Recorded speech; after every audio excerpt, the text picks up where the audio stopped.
The Anatomy of Determination, September 2009. Like all investors, we spend a lot of time trying to learn how to predict which startups will succeed. We probably spend more time thinking about it than most because we invest the earliest. Prediction is usually all we have to rely on. We learn quickly that the most important predictor of success is determination. At first, we thought it might be intelligence. Everyone likes to believe that's what makes startups succeed. It makes a better story that a company won because its founders were so smart. The PR people and reporters who spread such stories probably believe them themselves. But while it certainly helps to be smart, it's not the deciding factor. There are plenty of people as smart as Bill Gates who achieve nothing.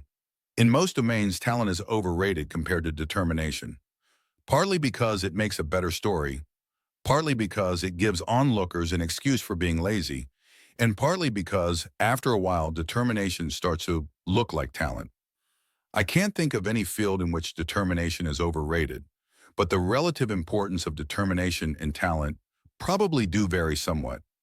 Talent probably matters more in types of work that are purer, in the sense that one is solving mostly a single type of problem instead of many different types. I suspect determination would not take you as far in math as it would in, say, organized crime. I don't mean to suggest by this comparison that types of work that depend more on talent are always more admirable. Most people would agree it's more admirable to be good at math than memorizing long strings of digits, even though the latter depends more on natural ability. Perhaps one reason people believe startup founders win by being smarter is that intelligence does matter more in technology startups than it used to in earlier types of companies. You probably do need to be a bit smarter to dominate internet search than you had to be to dominate railroads or hotels or newspapers. And that's probably an ongoing trend. But even in the highest of high-tech industries, success still depends more on determination than brains. If determination is so important, can we isolate its components?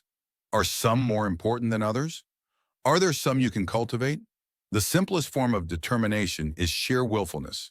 When you want something, you must have it, no matter what.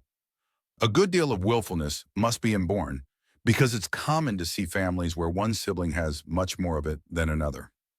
Circumstances can alter it, but at the high end of the scale, nature seems to be more important than nurture. Bad circumstances can break the spirit of a strong-willed person, but I don't think there's much you can do to make a weak-willed person stronger-willed. Being strong-willed is not enough, however. You also have to be hard on yourself. Someone who was strong-willed but self-indulgent would not be called determined. Determination implies your willfulness is balanced by discipline. That word balance is a significant one. The more willful you are, the more disciplined you have to be. The stronger your will, the less anyone will be able to argue with you except yourself. And someone has to argue with you, because everyone has base impulses. And if you have more will than discipline, you'll just give in to them and end up on a local maximum, like drug addiction.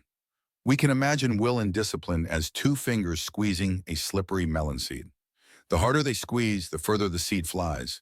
But they must both squeeze equally or the seed spins off sideways. If this is true, it has interesting implications, because discipline can be cultivated, and in fact does tend to vary quite a lot in the course of an individual's life. If determination is effectively the product of will and discipline, then you can become more determined by being more disciplined. Another consequence of the melon seed model is that the more willful you are, the more dangerous it is to be undisciplined. There seem to be plenty of examples to confirm that. In some very energetic people's lives, you see something like wing flutter, where they alternate between doing great work and doing absolutely nothing. Externally, this would look a lot like bipolar disorder. The melon seed model is inaccurate in at least one respect, however. It's static. In fact, the dangers of indiscipline increase with temptation, which means, interestingly, that determination tends to erode itself. If you're sufficiently determined to achieve great things, this will probably increase the number of temptations around you. Unless you become proportionally more disciplined, willfulness will then get the upper hand, and your achievement will revert to the mean. That's why Shakespeare's Caesar thought thin men so dangerous. They weren't tempted by the minor perquisites of power. The melon seed model implies it's possible to be too disciplined. Is it? I think there probably are people whose willfulness is crushed down by excessive discipline and who would achieve more if they weren't so hard on themselves.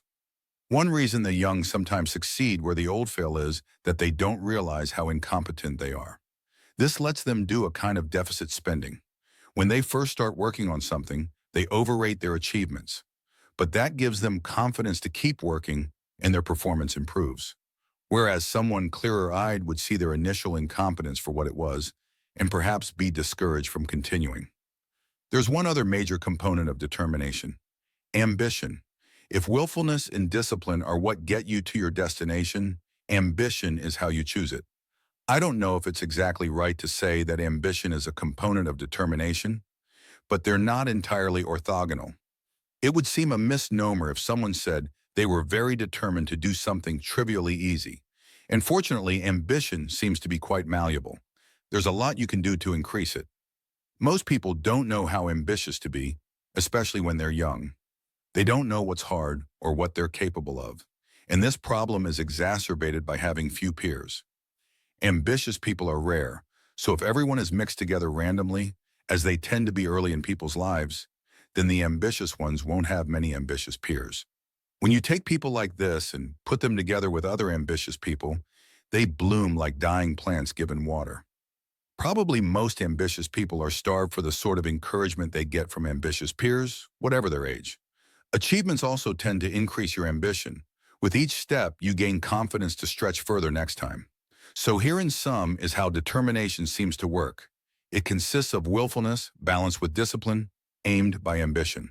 And fortunately, at least two of these three qualities can be cultivated. You may be able to increase your strength of will somewhat. You can definitely learn self-discipline, and almost everyone is practically malnourished when it comes to ambition. I feel like I understand determination a bit better now, but only a bit. Willfulness, discipline, and ambition are all concepts almost as complicated as determination. Note, too, that determination and talent are not the whole story. There's a third factor in achievement: how much you like the work. If you really love working on something, you don't need determination to drive you. It's what you do anyway. But most types of work have aspects one doesn't like, because most types of work consist of doing things for other people, and it's very unlikely that the tasks imposed by their needs will happen to align exactly with what you want to do. Indeed, if you want to create the most wealth, the way to do it is to focus more on their needs than your interests, and make up the difference with determination. Notes, loosely speaking.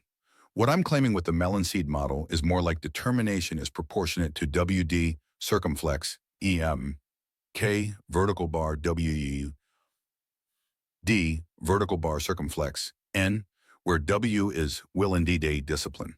Which means one of the best ways to help a society generally is to create events and institutions that bring ambitious people together.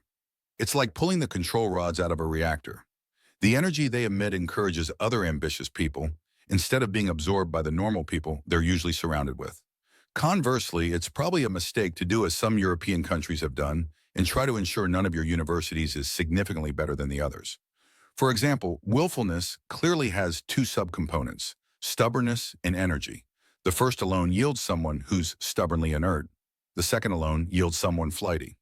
As willful people get older or otherwise lose their energy, they tend to become merely stubborn. Thanks to Sam Altman, Jessica Livingston, and Robert Morris for reading drafts of this.